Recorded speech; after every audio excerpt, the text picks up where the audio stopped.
Hello, everyone, and welcome back to another episode of Spark Plug. Spark Plug is a series where we interview women in the fields of STEAM. Today, we'll be interviewing Rebecca Riss, an employee at the Ford Motor Company. I'm Versha, the team captain and main engineer for this team. Hi, my name is lead of hardware and the lead of public relations on this team. Hi, I'm Kristen, and I'm the lead of programming and the co-lead of public relations for our team. So, were there any clubs that you personally enjoyed growing up? It's interesting. When I was growing up, I didn't have clubs in my life until I joined high school. It wasn't like a popular thing in elementary and middle school. I'm guessing because the logistics to get students to like clubs after school would have been a pretty big burden on my parents. But when I started high school, one of my favorite clubs was called the Key Club, which was sponsored by the Kiwanis. And that's a community service organization that you can join as an adult. But they sponsored the Key Club in high school, and we organized community service activities for our local area. And my favorite memories over the 4 years was every Thanksgiving, we would actually go and deliver Meals on Wheels to shut-in seniors. So we got to spend our mornings with the elderly in our community and bringing them food and socializing with them, who didn't have family on that special holiday. So that was probably one of my favorite clubs that I was part of. That's great to hear. So, was there any specific moment that made you want to go into engineering? So I was always really good in math and science classes. And I knew that going into an engineering career was very lucrative, right? Because the starting salaries for engineering graduates were always at the top, like compared to other professions. And I think I was motivated both because I knew I was good at math and science through school, but also that I knew I wanted to be independent. I wanted to earn a living where I could, have the lifestyle that I wanted to have, and doing something that I enjoyed. So I don't know if my motivation was more because of the aptitude I had in math and science or the fact I could make a lot of money. But at the end of the day, I'm glad I chose it because it's worked out. I've enjoyed, my whole career being in STEM fields or STEAM fields, and have a wonderful life to go along with it. So, was there anything that made you want to go into industrial and system engineering? Yeah. So when I was first joining Ford Motor Company, they offered to pay for my master's program. So I was looking for what master's programs I could do, again in the field that I chose, which was a STEAM field, that wouldn't require me to have a lot of prerequisite classes, right? My undergraduate degree was in math and computer science, not necessarily engineering. And I also knew I wanted to work full time at night. So it had to be close to Dearborn. So it limited my choices a little bit because I didn't want to have a huge commute to my night classes at college. So U of M Dearborn offered this master's in industrial and systems engineering. And it was really wonderful because it kind of allowed me to explore industrial engineering, which a manufacturing company, that's part and parcel and core of what we do, is we manufacture vehicles, and that's the industrial part of it. So we learned a lot about optimizing assembly lines. But when you think about that and how to solve problems, a lot of things that you need to solve are process improvements. How do you solve a problem that has a bottleneck in it? So it was a really wonderful education background for me to learn about looking at whole systems from like an end-to-end process perspective, and then which component needed to be fixed to improve the overall operation of the system. And so that was really, really fun, and why I chose industrial and systems engineering. And it's funny, in retrospect, when I look back at my early years in elementary and middle school and high school, the gifts that I would bring forward in class or in groups that I was involved with was really to improve their processes and improve the system performance that we might be having to solve problems. I always had a better way to do things to get better results.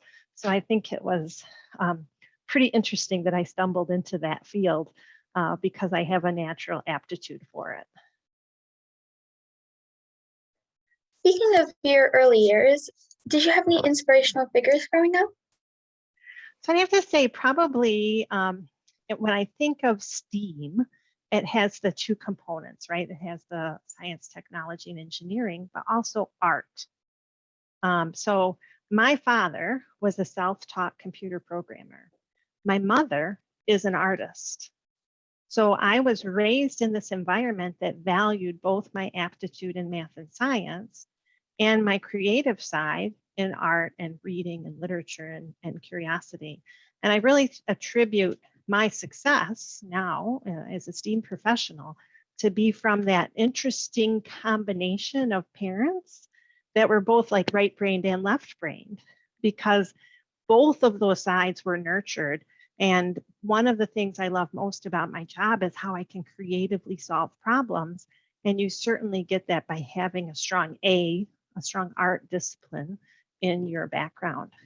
So be creative, do your art projects, enjoy it, because it builds that creativity and a different way to think when you're solving problems. Is there something you've achieved that you're really proud of?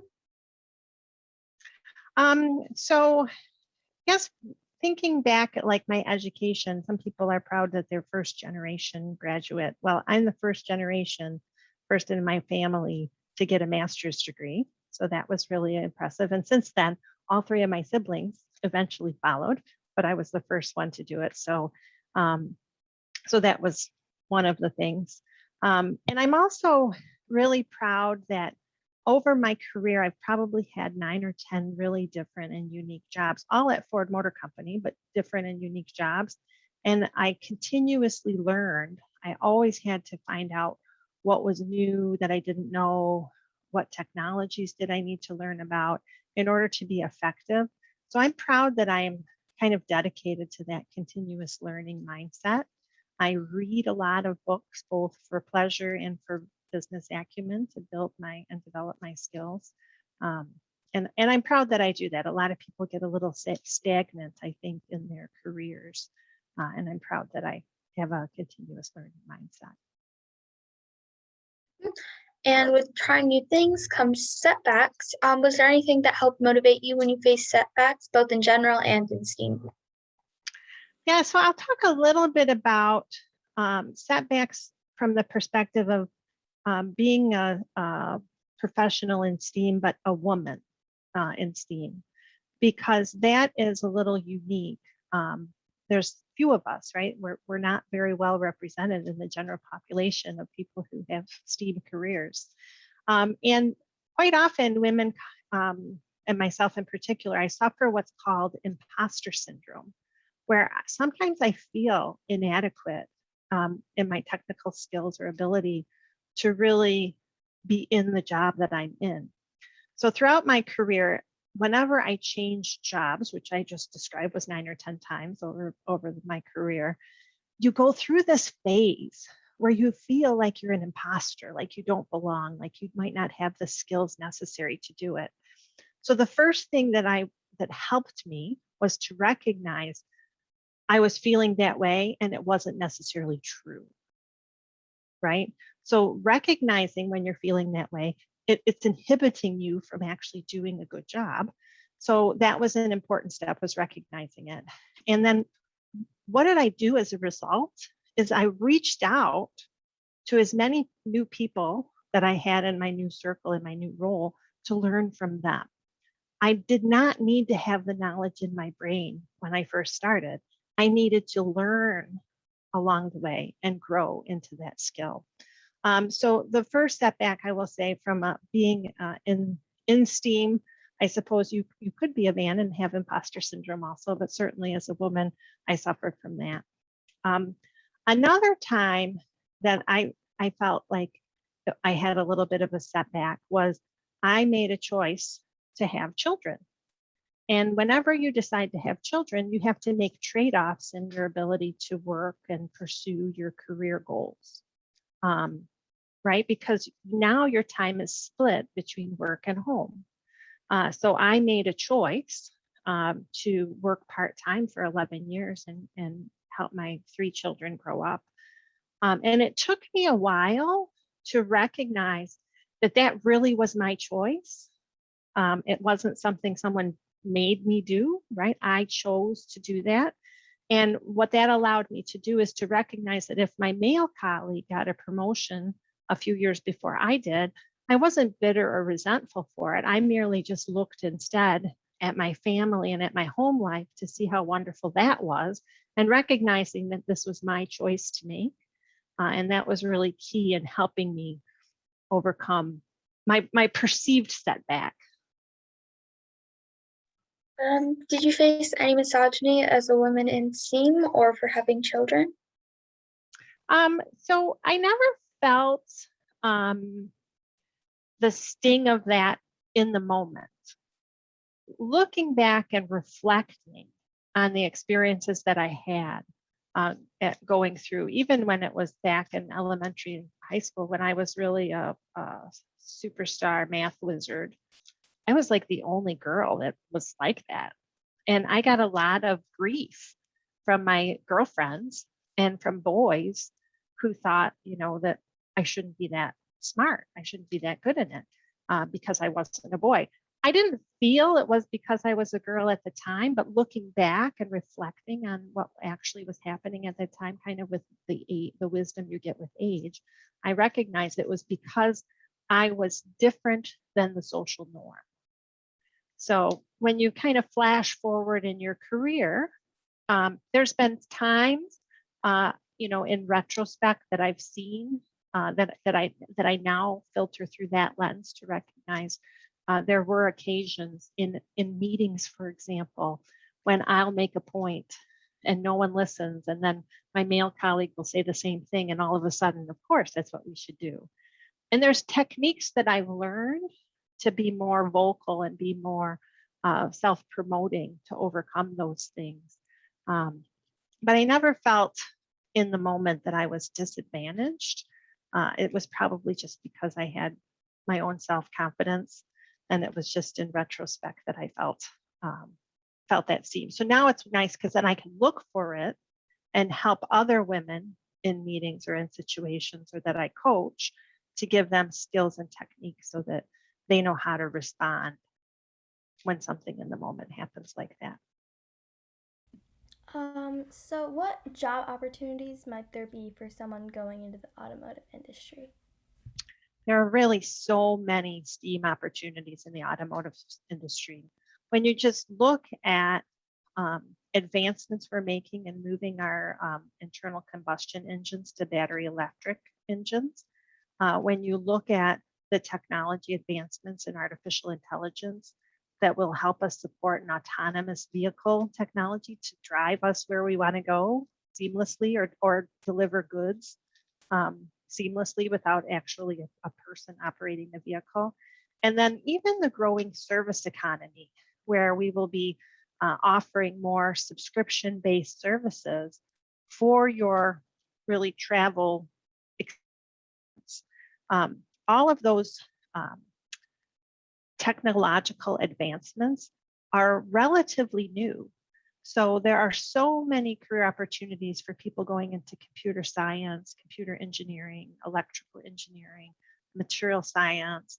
There's certainly many more jobs that outpace this kind of growing industry trend. And there's 2 ways you can fill that, right? You either retrain your existing workforce so that they know how to work differently and with different technologies, or you grow people like you when you go to college into pursuing a degree in STEAM.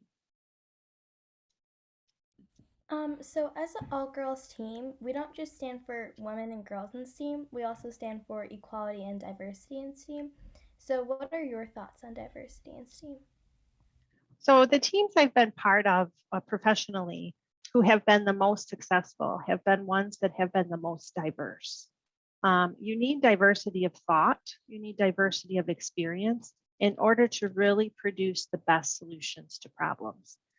So it's very important to actively pursue and building teams that are diverse, and certainly something that I try to do with my own teams. And it can be diverse of gender, diverse of ethnicity, even diversity of thought, though, is a very good component to have.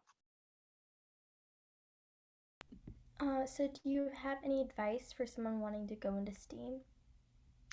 So I tell this to my daughters. So I have two daughters, one who just graduated with her mechanical engineering degree. So I have a STEAM daughter already. And my youngest just started college. Actually, she's right now in her calculus class, her very year in college right now. She's pursuing an Discover engineering program. You're smart enough. You can work hard enough to learn this. You can meet friends who can help you learn. You can form partnerships with them where you help them in the subject they need, and you can get help in the subject that you need. Grade A's. You need to pass, you need to stay with the program, and you need to graduate with a degree. So it's really hard if you're a high achieving girl like my daughters were, where they wanted to get straight A's all the time. And then you go to college and you're in a really hard class like differential equations, and you're not getting an A anymore. And recognizing that getting a B or a C is just fine because you only have to take differential equations once. And then it's behind you, right? And then you move on to the next class. So stick with it. You're smart enough, you can work hard enough, you can develop friendships to help you through it. The important thing is to stay with it and not to change because you think you're not good enough, because that's just a story you tell yourself. It's really not true.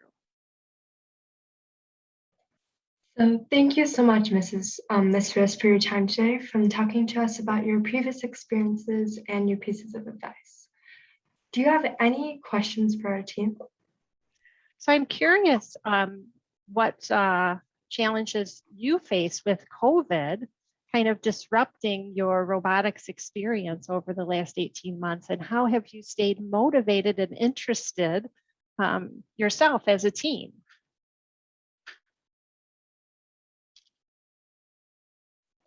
So definitely one of our biggest challenges was lack of communication throughout the team, because generally not everyone is comfortable coming in person, especially with the pandemic. So it was definitely finding a way to be able to give everyone a task within hardware, programming, and business. And of course, there's always the people who are just interested in business or just interested in engineering. So finding a way to get everyone involved in CAD or just programming in general. So being able to teach everyone a new skill was a key asset of making it out of that season. That's great.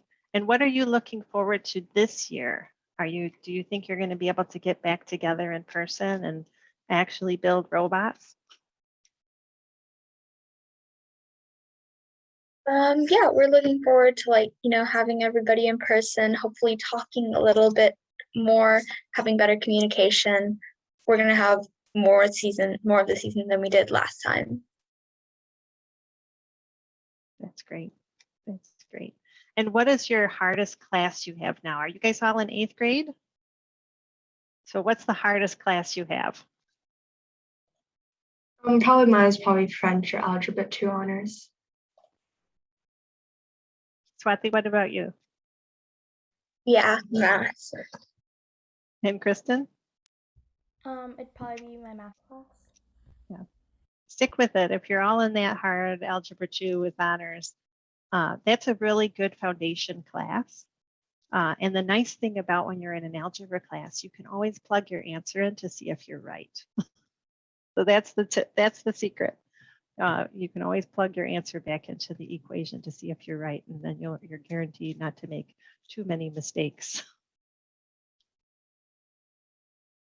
So thank you all for watching this episode of Spark Plug. We have more to come from this series as we start the upcoming 2021 to 2022 Fright Frenzy FTC season. So stay tuned for more about our team and the new season. Bye.